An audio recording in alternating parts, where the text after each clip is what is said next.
Poseidon वैसे तो समुद्र के देवता को कहते हैं, लेकिन इस कहानी में पोसाइडन समुद्री जहाज का नाम है। यह जहाज बहुत बड़ा होता है। यह इतना बड़ा होता है कि इसमें कई फ्लोर होते हैं।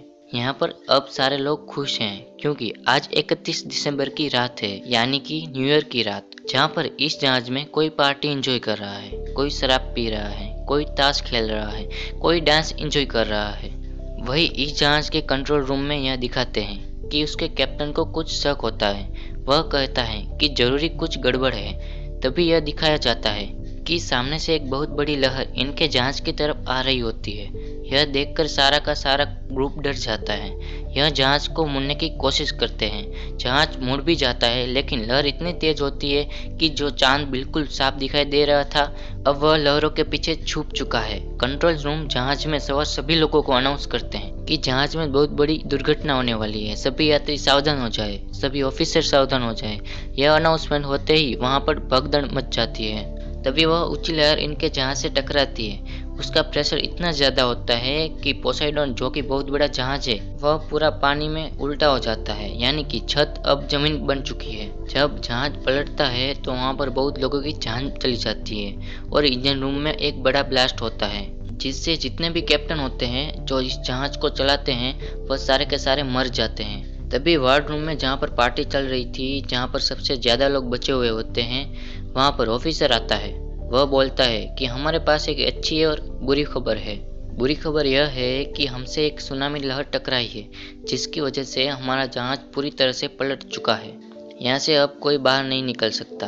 और अच्छी बात यह है कि जब हमारा जहाज पलट रहा था तो हमारे ऑफिसर ने GPS लोकेटर भेज दिए थे। किसी भी वक्त हमें यहाँ पर बचाने के लिए हेलीकॉप्टर आ सकते हैं। तो सब के सब शांत रहे। हम बहुत ही जल्दी यहाँ से बच जाएंगे। इन्हें बचे हुए एक लोगों में से एक आदमी होता है, जिसका नाम होता है डिलन। डिलन के सामने एक ऑफिसर मरा हुआ होता है, जो उसके पास से टॉर्च और कुछ जरूरी सामान निकाल रहा होता है। तभी वहाँ पर एक बच्चा आता है और बोलता है कि आप क्या कर रहे हो। वह बोलता है कि मैं यहाँ से निकलने की तैयारी कर रहा हूँ। बच्चा बोलता है कि आप यहाँ से नहीं निकल सकते क्योंकि जहाज पूरी तरह से उल्टा हो चुका है। डिलन बोलता है कि यहाँ से निकलने का एक रास्ता है, जहाज के ऊपर से।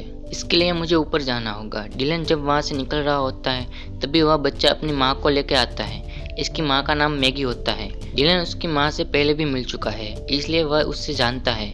वह डिलन से पूछती है कि आपने मेरे बच्चे से क्या कहा कि आप यहाँ से निकल सकते हो।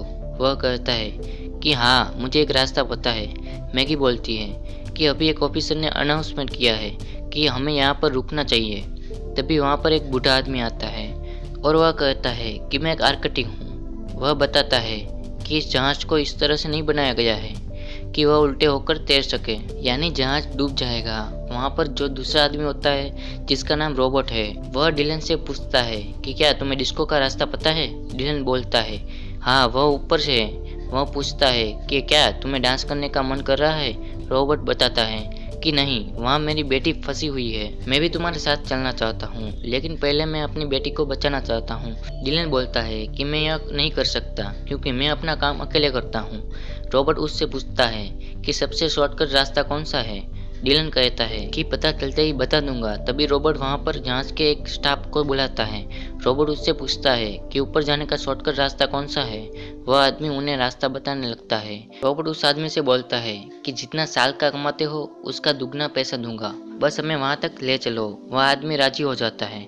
अब रॉबर्ट डिलन से बोलता है कि अगर तुम्हारे पास प्लान है तो हमारे पास गाइड है।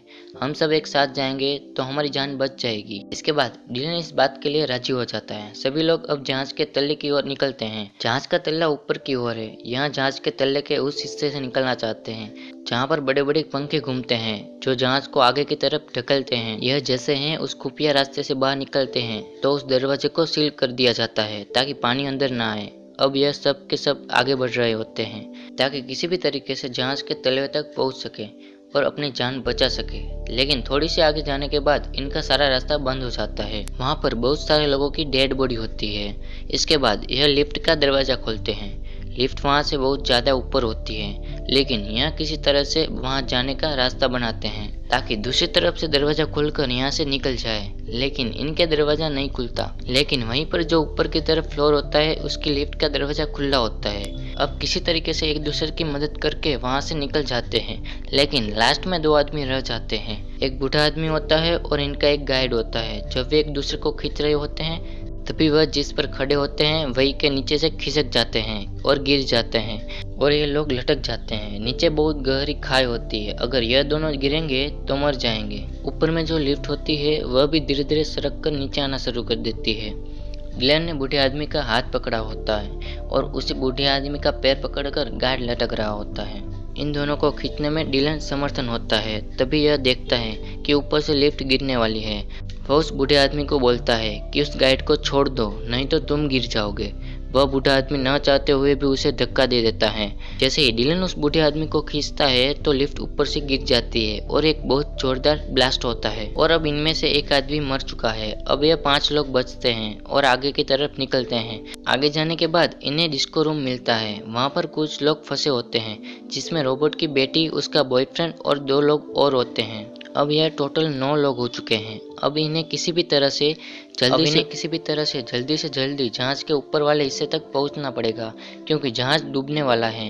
अब जब सभी लोग आगे बढ़ते हैं तो रास्ता एक बार फिर से बंद हो जाता है। इन्हें दूसरी तरफ जाना है तो वहाँ पर एक स्टील की बहुत बड़ी रेलिंग टूटकर गिरी होती है, जिसके द्वारा यह दूसरी तरफ जा सकते हैं। डिलन पूछता है कि यहाँ से निकलने का किसी को कोई और रास्ता पता है। इनमें से एक लड़की होती है जो कई दिनों से जहाज में छिपी हुई होती है, क्योंकि उसके पास कोई टिकट नहीं होती है और उसे किसी भी हालत में न्यूयॉर्क पहुंचना होता है। वह बताती है कि मैं कई दिनों से जहाज में छुपी हुई हूँ, यहाँ से निकलने का इसके अलावा कोई रास्ता नहीं होता है। और वह एक एक करके वहाँ से निकलना शुरू करते हैं। जब 5 लोग दूसरी तरफ पहुँच जाते हैं तो रोबोट अपने बेटी को बोलता है कि अब तुम आ जाओ। लेकिन इनके बीच में एक शराबी भी होता है जो इन्हें डिस्को में मिला होता है। वह बोलता है कि मैं पहले जाऊंगा। जब वह रेलिंग के बीच में पहुंच जाता है तभी ऊपर से इंजन का बहुत बड़ा टुकड़ा गिरता है और वह शराबी उसके साथ नीचे गिर जाता है। इंजन के साथ में बहुत सारा तेल भी गिरता है। सारा का सारा तेल पानी में गिर जाता है, जिससे पानी में आग लग जाती है। इस तरह से 9 में से 8 लोग बचते हैं। 8 में से 5 लोग उस तरफ होते हैं जिस तरह उसे जाना होता है। रोबोट, डिलन और रोबोट की बेटी अभी भी फंसे हुए हैं। पानी में आग लगी हुई है और कोई तरीका नहीं है उस तरफ जाने का, क्योंकि रेलिंग टूटकर नीचे गिर चुकी है। तभी डिलन फायर ब्रिगेड वाला पाइप निकालता है। पाइप को निकालने के बाद वह आग में कूद जाता है, क्योंकि आग के नीचे पानी है। नीलम को यह बात पता होती है। वह पानी के नीचे नीचे तैरते हुए दूसरी तरफ पहुंच जाता है और इसके बाद रोबोट और उसकी बेटी भी दूसरी तरफ आ जाते हैं। इस तरह से यह लोग 8 लोग बच जाते हैं। अब यह लोग जहाज के ऊपर के हिस्सों में जाना शुरू करते हैं। डिलन को बहुत सारी बातें इसलिए पता होती है क्योंकि एक जमाने में यह नेवी में था। हालांकि अब उसने नेवी भी छोड़ दी है। वहीं वार्ड रूम में सारे लोग इसी इंतजार में होते हैं कि कोई उन्हें बचाने के लिए आएगा। वहाँ पर पानी के प्रेशर से शीशा टूटना शुरू हो जाता है। जैसे ही शीशे टूटते हैं बहुत सारा पानी अंदर आ जाता है और सबके सब मारे जाते हैं। उनके चीख पुकार से 8 लोग डर जाते हैं और समझ जाते हैं कि नीचे वार्ड रूम में सभी लोग मर चुके हैं। जहाँ पर यह 8 लोग होते हैं वहाँ पर भी पानी भरना शुरू हो जाता है। इनके पास जाने के लिए कोई रास्ता नहीं होता। तभी यह वेंटिलेशन चैम्बर खोलते हैं। उस वेंटिलेशन चैम्बर में एक बार में एक ही आदमी जा सकता है। एक एक करके यह लोग ऊपर जाना शुरू करते हैं। सबसे आगे रोबोट होता है और सबसे पीछे डिलन। जब यह धीरे धीरे करके ऊपर बढ़ते हैं तो यह देखते हैं कि नीचे से पानी आना शुरू हो चुका है, यानी कि इस वेंटिलेशन चैम्बर में धीरे धीरे पानी भर रहा होता है। जब वह वेंटिलेशन चैम्बर के आखिरी छोर पर पहुंच जाते हैं तो देखते हैं कि ऊपर एक जाले लगे होते हैं। रोबोट उसे खोलने की बहुत कोशिश करता है, लेकिन वह कामयाब नहीं हो पाता क्योंकि उसके ऊपर पेंच लगे होते हैं। रोबोट का हाथ जाली से बाहर नहीं जा रहा होता है। तभी तो इनके साथ बच्चा होता है। रोबोट उसे ऊपर बुला लेता है। रोबोट सबसे पूछता है कि किसी के पास कोई ऐसी चीज़ है जिससे हम पेच खोल सके। तभी इनमें से एक महिला होती है जिसके पास टिकट नहीं होता। वह अपना क्रॉस का निशान जो उसके गले में पहनी होती है वह उसे देती है। बच्चा धीरे धीरे करके पेच खोलना शुरू करता है और नीचे से पानी भर रहा होता है। डिलन लगभग डूब ही जाता है, लेकिन तब भी वह जाली खुल जाती है और वह लोग एक एक करके वहाँ से निकल जाते हैं और डिलन की भी जान बच जाती है। इनमें से 2 फ्लोर और ऊपर जाना है। इसके बाद 8 लोगों की जान बच जाएगी, लेकिन जब यह आगे जाते हैं तो यह एक टैंक में फंस जाते हैं। वह नीचे नहीं जा सकते क्योंकि नीचे से पानी आ रहा होता है और वहाँ से बाहर निकलने का कोई रास्ता नहीं होता, क्योंकि आगे जो दरवाज़ा होता है वह एयर टाइट होता है। तो फिर डिलन बताता है कि यह एक बैलेंस करने वाला टैंक है। जब उसमें पानी भर जाता है तब वह दरवाज़ा खुद खुल जाता है। अगर हमें यहाँ से निकलना है तो हमें इसे पूरा भरना पड़ेगा। इस पर रॉबर्ट की बेटी डर जाती है। वह बोलती है कि अगर दरवाज़ा नहीं खुला और उसमें पहले हम मर गए तो। डिलन बोलता है कि इसके अलावा हमारे पास कोई और रास्ता नहीं है। रॉबर्ट और डिलन यह डिसाइड करते हैं कि हम इसमें पानी भरेंगे और वह इसमें पानी भरना शुरू करते हैं। पानी पूरी तरह से टैंक में भर जाता है और दरवाज़ा नहीं खुलता। तभी लोग दुखी हो रहे होते हैं। तभी उस टैंक का दरवाज़ा खुल जाता है। सभी लोग पानी के साथ बहकर दूसरी तरफ में पहुंच जाते। लेकिन मुसीबत अभी भी खत्म नहीं हुई। इन्हें यहाँ से निकलने के लिए तैरते हुए दूसरी तरफ जाना होगा। इसके लिए यह लोग बहुत गहरी सांस लेते हैं और दूसरी तरफ जाने की कोशिश करते हैं। सबसे पीछे वह लड़की होती है जो बिना टिकट के होती है। जब वह आगे बढ़ रही होती है तो उसका कपड़ा किसी तार में उलझ जाता है जिससे वह फंस जाती है। हालांकि वह बूढ़ा आदमी जो आर्कटिक होता है उसे बचाकर ऊपर ले आता है, लेकिन तब तक उसकी सांस टूट चुकी होती है। अब यहाँ पर 7 लोग बचे हैं। यह सातों के साथ आगे बढ़ना शुरू करते हैं। यह उस जगह पहुँच जाते हैं जहाँ पर पंखे लगे हुए हैं जिससे इन्हें बाहर निकलना है। जब वहाँ पर पहुँच जाते हैं तो देखते हैं कि वहाँ पर बहुत ज़्यादा पानी भरा हुआ है और उस पर लाशें तैर रही है। यह देखकर डिलन हताश हो जाता है। मैगी उससे पूछती है क्या हुआ। वह बताता है कि जहाँ से हमें निकलना है वह हिस्सा पानी में डूबा हुआ है, वहाँ तक नहीं पहुँचा जा सकता क्योंकि वह बहुत दूर है। रॉबर्ट बोलता है कि हमें किसी ऊंची जगह पर जाना चाहिए, लेकिन यहाँ से निकलने का कोई और रास्ता नहीं है। रॉबर्ट डिलन को थैंक्स बोलता है। वह उसे बोलता है कि तुमने हम सबकी जान बचाने की कोशिश की, लेकिन सब कुछ इंसान के हाथ में नहीं होता। तभी वहाँ पर इंजन रूम होता है। उसमें बहुत जोरदार ब्लास्ट होता है। उस ब्लास्ट के कारण वहाँ पर जो पानी भरा होता है वह सारा का सारा निकल जाता है और जहाँ से इन्हें निकलना है वह जगह खुल जाती है। और जब सभी लोग वहाँ पर पहुँचते हैं तो इनके सामने एक और समस्या आ जाती है। समस्या यही होती है कि पंखे अभी भी घूम रहे होते हैं। वह उल्टी तरफ घूम रहे होते हैं, इसलिए हवा का प्रेशर लोगों की तरफ होता है। तभी रॉबर्ट को वहाँ एक नक्शा मिलता है जिससे उन्हें पता चलता है कि इस थ्रस्टर के नीचे एक कंट्रोल रूम है जहाँ पर जाकर इस पंखे को बंद किया जा सकता है। लेकिन वह कंट्रोल रूम 150 फीट दूर होते हैं और वह जाने का मतलब मौत है। रॉबर्ट वहाँ जाना चाहता है, लेकिन रॉबर्ट की बेटी का जो बॉयफ्रेंड होता है वह कहता है कि आप वहाँ तक नहीं पहुँच सकते, लेकिन मैं जा सकता हूँ और उन पंखों को बंद कर सकता हूँ। लेकिन जब वह जा रहे होता है तो रॉबर्ट की बेटी बहुत रो रही होती है। वह उसे जाने के लिए मना करती है, लेकिन वह बोलता है कि किसी न किसी ने को जाना पड़ेगा।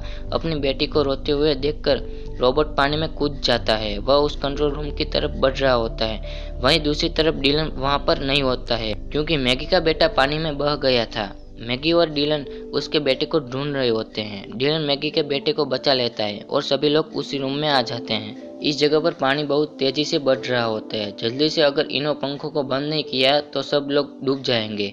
वही रॉबर्ट पंखों को बंद करने की कोशिश कर रहा होता है, लेकिन जिस बटन से पंखे बंद होते हैं वह बटन ही खराब हो चुका है और रॉबर्ट की सांस टूट रही होती है। लगभग वह मर ही चुका होता है, लेकिन तब तक वह उस बटन को देख लेता है जिससे पंखों को रिवर्स कर सके। वह मरने से 2 सेकंड पहले वह बटन को दबा देता है। इसके बाद रॉबर्ट मर जाता है।